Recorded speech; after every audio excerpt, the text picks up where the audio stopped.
Okay, remember, we are looking for food with a long shelf life. That's packaged goods. So forget organic, forget fresh. It's the opposite of everything you've been taught in food tech. And I suggest we go out in... Yes, Lee. Sorry, sir. It's just, how do we know there's anything left at Tesco? It's just, it's pretty mad out there. I passed a few shops on the way here and they were empty already. And Tesco's is like the first place you'd go to, so... Well, we have to try, Lee. Every little helps. First of all, for anyone who hasn't seen the film yet, how would you sum it up in your own words? I would describe it as a sci-fi action comedy about a boy stuck in a boarding school at the end of the world. It's essentially a film about a kid from a boarding school who tries to figure out a way to survive this new world that has been kind of created by this deadly virus.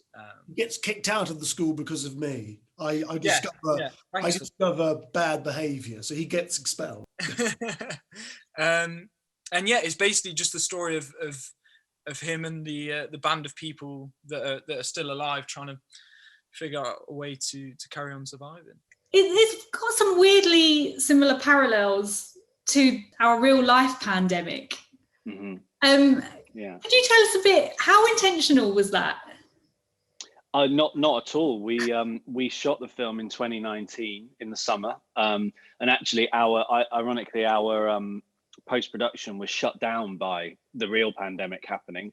So we were editing these sequences at the start of the film as everything was closing down. We first wrote a script for this film about 10 years ago, and it's such coincidence that we managed to get it made around this time. And as you say, there's weird parallels, but I certainly couldn't have predicted it.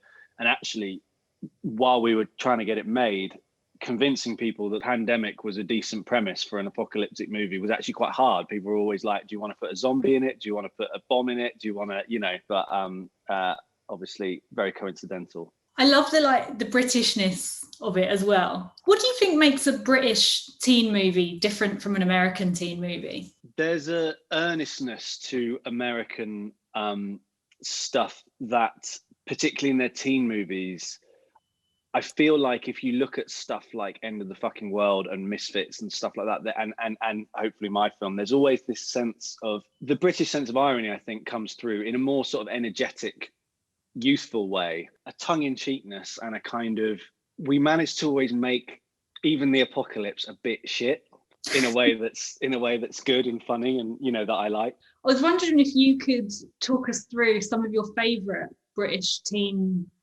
TV and films. I'm no longer a teen. I'm nearly 20.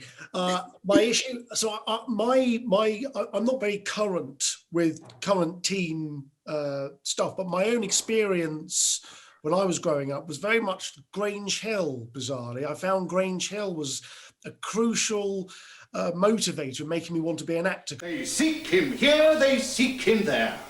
His teachers seek him everywhere. Hey, Kendall. I loved watching it, and I also particularly loved the character of Mr. Bronson, who was the incredibly sort of fearsome one of the deputy headmaster, basically.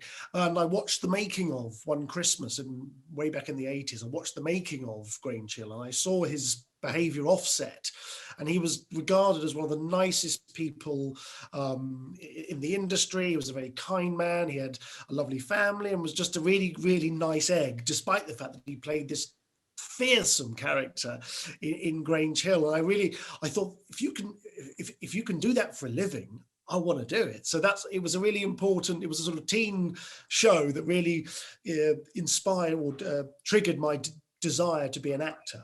And then I suppose my only real connection with teen stuff now would be The Inbetweeners, which has a large teen following, I believe. But again, I don't play a teen in that. I play a dad. Enough of your lip. Oh, you'd like my lip, wouldn't you? Right round your bell end, if Mr. Chippy doesn't get there first. What's he going to knock up? A closet for you to hide in, you bumder? I've got to ask you about The Inbetweeners. That show is so iconic now. What's your favourite memory from filming it? Now that is 10 years ago, if not 15. So memories of that. I mean, really, it's bizarre in that my part is quite small in terms of, I probably did 5 days filming on that show over the time, but I think it gets referred to a lot by other characters yeah, it gets referred to a lot. So it has a bigger profile than it really deserves. I mean, Misfits was a big one for me when I was younger. They told me you were dead. Could a dead man do this? I loved Misfits. I actually rewatched the first series not that long ago to sort of just check in with it again, and it still holds up. Like there's a few quite dated sort of visual techniques to it because obviously it was made a while ago now.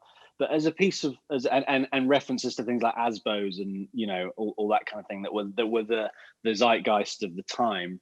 But it still holds up as a clever, like, it's really adult for a teen drama for a start. It's and it's really like goes for the darkness and goes for the sex and goes for the violence, and in doing so really sort of encapsulates what it feels like to be a British teenager a bit, I think, even though it's all heightened and there's superpowers and there's stuff. And again, all their superpowers are a bit shit, I think, and that's great. Like it works really well. When I was a teenager, particularly, the stuff that was influencing me wasn't teen. It was, I mean, my favorite show growing up was Spaced, which again, Edgar Wright. I just loved that. And that was about, I mean, possibly you could argue it's teen. It's basically early, but it's London 20 somethings though, really. But I just loved that show, the humor of it, the I'd never seen a sitcom shot so brilliantly, with such style and such, which obviously he went on to do with Shaun of the Dead and Hot Fuzz. Listen, Daisy, we want this to be easy. You're amongst friends. You just what? Come on, Daisy, what have you done with it? Did you put it in my portfolio? I put it in a portfolio. What? Well, I put it in your portfolio. What? That is the program that encapsulates my sort of what I picture when I picture myself watching something as a teenager.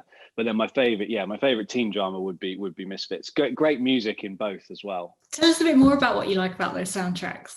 Well, in Misfits, I just remember that it was very varied. And again, like that's a good representation of the different characters and the different kinds of music they would be. And there was a really clever, I remember in one episode, there were these like Jesus-y kind of goody-goody people who were brainwashing people. And the only way to not be brainwashed was to have headphones in and listen to music.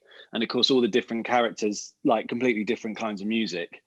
And then they played the scene with all those different kinds of music playing at the same time at times, like depending on which characters were in the room, and just using music like that as a character thing. I mean, I think that in Schools Out, we one of the things we probably, one of the things I'd love to do more in future with a bigger budget is to spend some money on music rights, because we essentially used, we had an amazing composer who made a brilliant soundtrack, but then for the commercial tracks we used very good library tracks, but they were, obviously you'd rather be using something that you actually jumped around as a teenager in your bedroom kind of thing.